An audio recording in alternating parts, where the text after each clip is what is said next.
Hello everyone. जैसा आप जानते हैं यूपीपीएससी एई प्रीलिम्स का रिजल्ट आ चुका है 26 मई को। हमारे जो इसमें कैंडिडेट्स अपीयर हुए थे वो थे 31639, जिसमें सिलेक्टेड कैंडिडेट्स हैं वो हैं 7358। ये प्रीलिम्स स्टेज थी। सो कॉन्ग्रेचुलेशन, अगर आप यहाँ पहुंच गए हैं, इस कैटेगरी में आ गए हैं। Now your next stage is to reach this number 609। तो जो एक्चुअल वैकेंसीज हैं वो हैं 609। अगर आप रेशियो देखो जो एक्चुअल वैकेंसीज का, जो सिलेक्टेड कैंडिडेट्स हैं वो लगभग 12 टाइम्स हैं इस वैकेंसी में। सो कंपटीशन नो डाउट आपको लग रहा होगा इजी है, बट इन रियलिटी इजी नहीं है। बिकॉज ये जो भी जितने भी कैंडिडेट्स ये सिलेक्ट हुए हैं, दीज आर गुड कैंडिडेट्स, ये अच्छे स्टूडेंट्स हैं, अच्छे कैंडिडेट्स होंगे इसमें। इसमें हाँ, ये कह सकते हैं कि लगभग कुछ बच्चे ऐसे होंगे जिन्होंने अपने जनरल एप्टी से ये एग्जाम क्लियर किया होगा, क्योंकि एग्जाम बहुत ही जनरल आया था। तो मैं मान के चल रहा हूँ लगभग 7,000 बच्चे ऐसे हैं जिन्होंने जो जेन्युइनली इस एग्जाम के लिए पहले से प्रिपेयर कर रहे थे, या जिन्होंने पहले टेक्निकल का कोई भी एग्जाम दिया हो, गेट या ईएससी की प्रिपरेशन की होगी। लगभग 300 साढ़े 300 बच्चे ऐसे होंगे नो डाउट जिन्होंने प्रिपेयर मतलब इस एग्जाम के पॉइंट ऑफ व्यू से नहीं किया होगा, और मतलब उन्होंने जनरल एप्टी से इस एग्जाम को निकाला है। बिकॉज जो पेपर था वो जनरल पेपर था। मतलब अगर इंटेलेक्चुअल एबिलिटी है तो आप वो पेपर निकाल लो। तो मैं मान के चल रहा हूँ लगभग 7,000 बच्चों में से 609 में आपको आना है। तो उसके लिए मैं पूरी स्ट्रैटेजी की बात करूंगा कि आपको कौन से सोर्सेज पढ़ने हैं, क्या नहीं पढ़ना है। बिकॉज मार्केट में इतनी मिसगाइडेंस है कि आपको हर कोचिंग वाले बोलेंगे कि हमारा कोर्स ले लो, इसका कोर्स ले लो। सब वेस्ट है, लिटरली बता रहा हूँ, सब वेस्ट है। मैं आपको बताऊंगा क्या पढ़ना है क्या नहीं पढ़ना है, उससे आपका सिलेक्शन आसानी से हो जाएगा। खुद मैंने यूपीपीएससी 2021 क्लियर किया है, तो और मेरी रैंक भी 80 आई थी। तो आई थिंक मैं राइट कैंडिडेट हूँ ये बताने के लिए कि हाँ, मैं जो भी पेपर है, स्पेशली मैकेनिकल इंजीनियरिंग की बात कर रहा हूँ कि कैसे पेपर डिजाइन होता है और किस तरीके से आपको पढ़ना है। तो ये कुछ एग्जाम पैटर्न था। तो ये स्टेज आपकी क्लियर हो गई है। Now you have move to stage two. तो स्टेज टू में आपके दो पेपर हैं, paper one and paper two. तो पेपर वन में आपके 25 क्वेश्चन जीएस हिंदी के होंगे और 100 क्वेश्चन आपके टेक्निकल के होंगे, मैकेनिकल में, इवन दूसरी ब्रांचेस में भी। पेपर टू में जीएस के 25 क्वेश्चन होंगे एंड देन कोर टेक्निकल के 100 क्वेश्चन होंगे। तो ये कुछ एग्जाम पैटर्न है। 375 मार्क्स का टोटल पेपर वन एंड 375 का टोटल पेपर टू, जिसमें 3 मार्क्स पर क्वेश्चन होगा, 3 अंक मिलेंगे एक क्वेश्चन सही करने के। तो टोटल आपका 100 मार्क्स का ये आपका इंटरव्यू हो गया, तो टोटल 850। इस पे अभी फोकस नहीं करना, सिर्फ मेन जो सिलेक्शन कराएगा वो यही कराएगा, ये जान लो। पेपर वन और पेपर टू ही सिलेक्शन कराएगा। कोई सोच रहा है कि इंटरव्यू में मैं अच्छा कर लूंगा, यहाँ पे मैं ऐसे ही करके आ जाऊँ, बस किसी तरीके से इंटरव्यू तक पहुंच जाऊँ तो मैं सिलेक्शन हो जाएगा, ऐसा बिल्कुल नहीं है। बिकॉज लेक्चरर के टाइम पे भी मतलब जो भी लड़के थे बहुत अच्छे अच्छे कैंडिडेट थे, बहुत बच्चे ने इंटरव्यू दिया था। बट जिनके मार्क्स मेंस में या जो भी रिटन में अच्छे थे उस टाइम पे, ये प्रीलिम्स वाला पेपर नहीं था, तो उन्हीं का फाइनल सिलेक्शन हुआ था इसमें। तो मेरे मार्क्स इसमें रिटेन में बहुत अच्छे थे, तो इंटरव्यू का इतना इम्पैक्ट नहीं पड़ता। नो डाउट इंटरव्यू भी अच्छे से देना है, बट आपका फोकस अगर आपने यहाँ अच्छे से आपने कर दिया तो आपका इंटरव्यू इतना मैटर नहीं करता इन एग्जाम्स में। ठीक है, तो चलिए शुरू करते हैं। तो यहाँ पे सिलेबस की बात करूंगा पहले मैं, मैकेनिकल पेपर वन की। तो पेपर वन बेसिकली डिजाइन का पोर्शन है, engineering mechanics, this is theory of machines, strength of materials, machine design, materials, then production, industrial and mechatronics and robotics. तो ये paper one basically paper one paper two के मुकाबले हल्का सा थोड़ा सा ट्रिकी रहता है। मतलब उसमें पेपर टू में ज़्यादा अच्छे से क्वेश्चन हो सकते हैं, बिकॉज बच्चों का फेवरेट पेपर टू होता है जिसमें आरएसी, थर्मोडायनेमिक्स वगैरह रहता है। तो ये सिलेबस है। इसमें आपको कोई भी सारे ये जितने भी टॉपिक्स हैं सब एज इट इज आप ईएससी की बुक उठाओगे, उसमें सारे टॉपिक्स मेंशन है इसी तरीके से। मैकाट्रॉनिक्स और रोबोटिक्स भी ऐड हो गया है कुछ साल पहले, तो ये भी उसके भी क्वेश्चंस आपको मिल जाएंगे। देन पेपर टू की बात करूँ तो पेपर टू में आपके है जनरल से thermodynamics, fluid mechanics, heat transfer, जिसमें आरएसी भी आ गया, एनर्जी कंजर्वेशन हो गया, एंड आपका एनवायरमेंटल कंट्रोल हो गया, जिसमें ये आरएसी का पोर्शन है, vapour compression, vapour absorption cycle. तो पेपर ये भी आपको सेम ईएससी की आप बुक उठाओगे इंजीनियरिंग सर्विसेज की, उसमें सेम आपको यही पैटर्न मिलेगा, पूरा स्टैंडर्ड सिलेबस है, कॉपी पेस्ट। तो सोर्सेज की मैं बात करूंगा, सोर्सेज सिर्फ आपको दो रखना है। ठीक है, सोर्सेज सिर्फ दो रखना है, एक तो ये मेड इजी या किसी भी एस एस पब्लिकेशन या आईएएस मास्टर, जिसकी भी आपके पास बुक है कोई दिक्कत नहीं है, सब सेम है। आप गेट के 2025 या जो भी, अगर आपके पास पुराना एडिशन भी है गेट 2020 का भी कोई प्रॉब्लम नहीं है। तीन चार मैंने क्वेश्चन पेपर्स अपने विद सॉल्यूशन टेलीग्राम ग्रुप पे डाल दिए हैं, आप वहां से जाके सारे पेपर डाउनलोड कर सकते हैं। 2011 से लेके 2025 तक के सारे पेपर सेट वाइज मैंने अपने टेलीग्राम ग्रुप पर डाल दिया। मैं लिंक अभी इसमें पिन कर दूंगा कमेंट में, आप वहां से जाके ये सारे सेट डाउनलोड कर लेना। इनका क्या यूज है, क्यों मैंने डाले, ये मैं बताऊंगा, what is the use of it. तो अगर आपके पास पुराना एडिशन भी है तो नया एडिशन खरीदने के चक्कर में मत पड़ना। आप गेट 2020 है कोई बात नहीं, 5 साल के पेपर डाउनलोड कर लो, कोई प्रॉब्लम नहीं है। मैंने खुद गेट 2019 से की बुक थी मेरे पास, उसी से प्रिपेयर किया था, बाकी डाउनलोड किए थे। तो बेसिकली आपको क्या करना है, गेट 2025 इनके क्वेश्चंस और इंजीनियरिंग सर्विसेज 2025 इसके क्वेश्चंस। अब क्वेश्चन करने कैसे हैं, तो जैसे गेट 2025 के क्वेश्चंस हैं तो आपको क्या चलना है, टॉपिक वाइज चलना है। टॉपिक वाइज चलना है, जैसे फ्लूइड मैकेनिक्स पढ़ लो, फ्लूइड प्रॉपर्टीज पढ़ लो, तो पहले आप फ्लूइड प्रॉपर्टीज पढ़ेंगे फिर गेट के क्वेश्चन करेंगे, राइट। सिमिलरली इंजीनियरिंग सर्विसेज के भी आपको क्वेश्चन इसी तरीके से करने हैं, टॉपिक वाइज आपको चलना है। टॉपिक वाइज आपने जो भी टॉपिक उठाया, जो मैंने सिलेबस में बात की, और उसके बाद इसके क्वेश्चन करने हैं, ठीक है।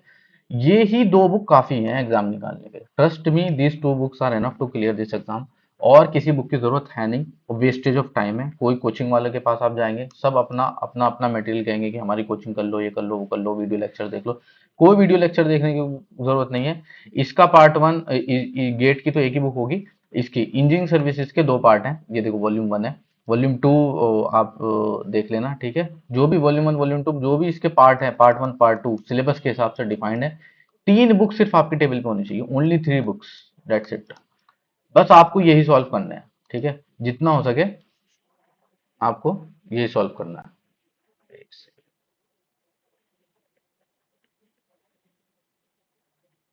ऑलराइट, तो आपको ये सॉल्व करना है जितना हो सकता है, कि सिर्फ खाली 3 बुक पर आपको फोकस करना है, एक तो गेट की बुक और ईएससी की बुक, इसके अलावा कोई बुक टच नहीं करनी है।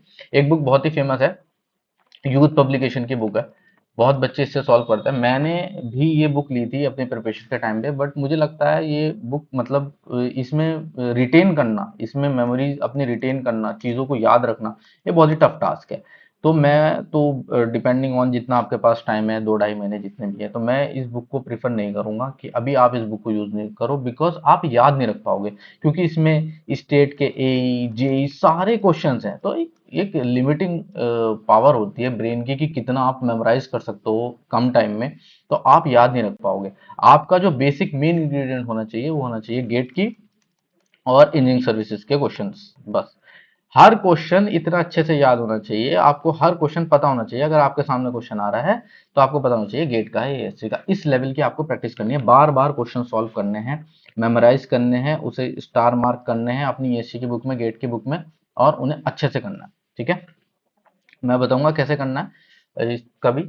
देन इसके बाद the moment you have completed this GATE ESC, आपका ये हो गया, उसके साथ साथ ही आपको करना है एक ये text book app, king of all sources में से बोलता हूँ, टेक्स्ट बुक ऐप बहुत ही बढ़िया ऐप है। इसमें आपको सारे टेस्ट मिल जाएंगे, ठीक है, जो कि प्रीवियस ईयर होंगे, पीवाईक्यू। पीवाईक्यू आपको गेट और ईएससी के भी मिल जाएंगे, ईएससी के एज इट इज पूरे सेट, जैसे 2017 का सेट वन सेट टू, इस तरीके से आप खोलेंगे, उसे सबमिट करेंगे या उसे सॉल्व करेंगे, उसका हर क्वेश्चन का सॉल्यूशन भी देखेंगे, जिससे आपका थ्योरी भी अच्छी हो, इन केस पेपर इधर उधर से आता है, आपका यहाँ से प्रिपरेशन हो जाएगा। ये इसका आप पास वगैरह जो भी है खरीद लेना, आई थिंक 600 700 रुपए का पास मिलता है। ये खरीद के आपको लगातार इसकी प्रैक्टिस भी करनी है। मॉर्निंग में उठ के सबसे पहले एक आपका काम है, एक मॉक टेस्ट देना, चाहे आपकी तैयारी हो या ना हो, आपको अभी से ये आदत बनानी है मॉक टेस्ट देने की। आपका दिन की शुरुआत अगर अच्छी होगी तो आपका बाकी सब कुछ अच्छा हो जाएगा। अगर आप एक मॉक टेस्ट मॉर्निंग में उठ के दिया, उसके बाद आप चलते फिरते उसे देखते रहो, टेस्ट को देखते रहो, उसके बाद आप साथ साथ ये पूरे दिन गेट और ईएससी लगाओ, बस और कुछ नहीं करना। दूसरी चीज, हिंदी के लिए मैंने ऑलरेडी वीडियो बना रखी है चैनल पे, आप उसे देख सकते हैं, हिंदी में जिन्हें प्रॉब्लम हो रही है। और जीएस में I think I am not the right candidate, GS का मुझे इतना नहीं पता है, इसके लिए आप बाकी किसी और फैकल्टी को रिफर कर सकते हैं। बाकी इसमें जनरल सब्जेक्ट पॉलिटी वगैरह पढ़ लेना। But to be honest GS पे ज़्यादा फोकस करने की जरूरत है नहीं। आपको मेन फोकस होना चाहिए हिंदी और टेक्निकल पे, हिंदी और टेक्निकल, और मेन टेक्निकल पे। टेक्निकल ही सिलेक्शन कराएगा। आप हिंदी और जीएस में कितनी अच्छा कर लेना, इसमें सिलेक्शन नहीं होगा एग्जाम में, अनलेस आपका टेक्निकल अच्छा होगा। तो आपको करना कैसा है, करना इस तरीके से, सबसे पहले तो आपको टॉपिक वाइज सॉल्व करने हैं गेट और ईएससी के क्वेश्चंस। टॉपिक वाइज आपने सॉल्व कर लिए, फॉर एग्जांपल आपने फ्लूइड प्रॉपर्टीज पढ़ा, फ्लूइड डायनेमिक्स पढ़ा, उससे रिलेटेड आपने गेट ईएससी के क्वेश्चन कर लिए, सॉल्व कर लिए। दूसरी चीज, गेट में कुछ क्वेश्चन ऐसे होंगे जो बहुत टफ लगेंगे, जो लगेगा यार ये तो आएगा नहीं, बट ऐसा बिल्कुल नहीं है, बिकॉज जो भी एग्जामिनर पेपर बनाते हैं वो कॉपी पेस्ट करेंगे। ठीक है बोलना नहीं चाहिए, बट जनरली ऐसे ही होता है, कॉपी पेस्ट करते हैं इधर उधर से क्वेश्चन उठा के। आपका काम कुछ नहीं, आपको सिंपल जो सॉल्व नहीं हो रहा उसे याद कर लेना। ठीक है, जिसमें लुक्स लाइक यार हमें रट्टा मारना है कुछ करना, भाई यही सिस्टम है, यही एग्जाम है। जो रट्टा मारेगा, जो चीजें समझेगा वो निकल जाएगा एग्जाम में, और जो नहीं मारेगा वो पीछे रह जाएगा, जो ज्यादा अपना आपको अकलमंद बनेगा। ठीक है, आपको क्या करना है, आपको क्या करना है, कोई भी क्वेश्चन मतलब, और नए क्वेश्चन जो है जैसे 2022 23 के क्वेश्चन हैं, 21 के क्वेश्चन है, आप लेक्चरार का पेपर उठा के देख लो, सारे आपको 2018-19 के काफी क्वेश्चन मिलेंगे, 2020 तक के भी क्वेश्चन मिल जाएंगे उसमें पेपर में। क्यों? क्योंकि वो नए क्वेश्चन उठाएंगे, लेवल बढ़ता जा रहा है एग्जाम का, तो क्या करेंगे, आपको क्या करना है, 2022 के क्वेश्चन है, कुछ क्वेश्चन ऐसा आ गया जो लिमिट, अब गेट में 65 क्वेश्चन होते हैं, 65 क्वेश्चन में आपको लगभग 3 घंटे मिलते हैं आपको एग्जाम में। यहाँ क्वेश्चन है 125 क्वेश्चन है। ठीक है, यहाँ क्वेश्चंस भी ज्यादा है, टाइम भी कम है। तो अब आप सोच, गेट में तो टाइम ज्यादा मिलता है तो क्वेश्चन इजीली सॉल्व हो सकता है, लेकिन वही ये क्वेश्चन इस 125 क्वेश्चन वाले में मिक्स करेंगे। आपको क्या करना है, आपको ध्यान देना नहीं है, आपको सिंपल है, उस क्वेश्चन को, जो क्वेश्चन आपको लग रहा है इसमें टाइम सॉल्व में ज्यादा टाइम लगेगा, आप कॉन्सेप्ट समझ जाओ, आप उसे याद कर लो, मेमोराइज। याद करने का तरीका ये नहीं उसे रट्टा मारना, आपको ये उस क्वेश्चन को अगर आप रिपीटेडली रिपीटेडली बार बार सॉल्व करोगे तो आपको याद हो जाएगा, सिंपल है। आप रिपीटेडली जितना रिपीटिशन करोगे इन दो बुक्स का, मैं बार बार बोल रहा हूँ, जो बच्चे करेंगे वही सिलेक्ट होंगे, जो भी इन दो बुक्स का, गेट और ईएससी की बुक्स का बार बार रिपीटिशन करेंगे टॉपिक वाइज, जितना हो सकेगा, जितनी बार बार अपने, अब आपको क्या करना है, जैसे पढ़ो आप, तो आपको क्या करना है, जैसे आपने फ्लूइड प्रॉपर्टीज के फॉर एग्जांपल उसमें 30 क्वेश्चन है, तो 30 क्वेश्चन में से आपको 4 क्वेश्चन ऐसे हैं जो आपको नहीं आते, तो आप क्या करना है, स्टार मार्क कर लेना। नेक्स्ट टाइम जब आप रिवाइज करोगे तो you have to see this star mark question only. ठीक है, इस तरीके से आपको धीरे धीरे टाइम कम लगेगा, बट आपको करना इसी तरीके से है। फिर उसके बाद क्या करना है, फुल सेट वाइज करना है क्वेश्चन। फुल सेट वाइज कैसे करेंगे, जो मैंने 2011 से लेके 2025 तक के क्वेश्चन टेलीग्राम ग्रुप पे डाल रखे हैं, as it is solved paper डाल रखे हैं। ठीक है, आपको सबको डाउनलोड करना है, आपको हर पहले टॉपिक वाइज कर लेना है, फिर इन्हें वेरीफाई करना है इससे, इन सेट वाइज से। तो आपको ऐसा लगेगा आपको सब कुछ आता है, बिकॉज जब आप यहाँ अच्छे से फोकस कर लोगे, ब्रेक डाउन कर लोगे अपने टॉपिक को टॉपिक वाइज पे, तो फिर आपके लिए इजी हो जाएगा सेट वाइज क्वेश्चन करना। ठीक है, 2011 से 2025 का हर क्वेश्चन गेट का आपको पता होना चाहिए, याद होना चाहिए, हर क्वेश्चन आपको पता होना चाहिए। अगर एग्जाम में क्वेश्चन आ रहा है तो आप सिंपल डायरेक्ट टिक मारो और हो जाना चाहिए आपका क्वेश्चन। ठीक है, तो इस तरीके से आपको प्रिपेयर करना है एग्जाम के लिए। उसके बाद आपको देना है मॉक टेस्ट। मॉक टेस्ट देने हैं आपको, जैसे मैंने बताया, टेक्स्ट बुक ऐप पे आप जाओगे, वहां पे जाके बहुत सारे टेस्ट हैं, यूपीपीएससी एई के भी टेस्ट होंगे।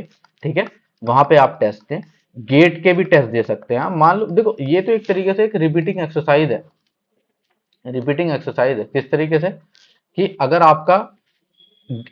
आपका टॉपिक वाइज आपने कर लिया, सबसे पहले टॉपिक वाइज आपने करा गेट टीएससी। ठीक है, ये प्राइम फोकस हो गया, आपने टॉपिक को ब्रेक कर दिया। उसके बाद क्या करना, आपको सेट वाइज करना। सेट वाइज कहां से करोगे, टेलीग्राम ग्रुप से। ठीक है, मेरे टेलीग्राम ग्रुप पे आपको 2011 से 2025 के क्वेश्चन मिल जाएंगे। उसके बाद क्या करना, आपके पास फ्री जो टाइम होगा, या चलते फिरते कहीं भी आप जा रहे हो, उठ रहे हो, बैठ रहे हो, उसके बाद आपको करना है टेक्स्ट बुक ऐप पे इन्हीं टेस्ट को, जो गेट के क्वेश्चन पेपर पड़े हैं उन्हें वापस सॉल्व कर लो दोबारा से।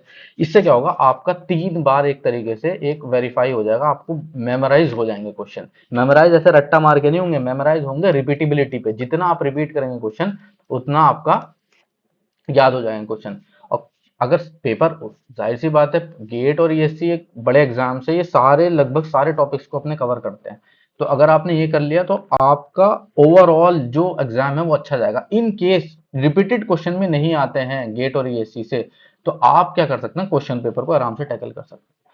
So this will be the strategy, don't go for any video lecture, कुछ नहीं करना, सिंपल आपको जो मैंने बताया, ये 2 बुक गेट और ईएससी, बस ये 2 बुक, 3 बुक टेबल पे होनी चाहिए, और रफ शीट्स होनी चाहिए टेबल पे, और कुछ नहीं होना चाहिए। और हाथ में जब आप मॉक टेस्ट करें तो आपके पास फोन होना चाहिए, बस 3 बुक और एक मोबाइल, ये इतना काफी है एग्जाम को निकालने के लिए बस। लेकिन आपको ये कम मत समझो, बहुत क्वेश्चन है, अगर आप देखा जाए, आपको बार बार रिपीटेबिलिटी करनी है, बार बार क्वेश्चन को प्रैक्टिस करना है, तभी सिलेक्शन होगा। और यही इसकी जो मुझे समझ में आता है स्ट्रेटेजी है, और मैंने भी इसी तरीके से एग्जाम को निकाला था। तो thank you so much for watching the video. Thank you.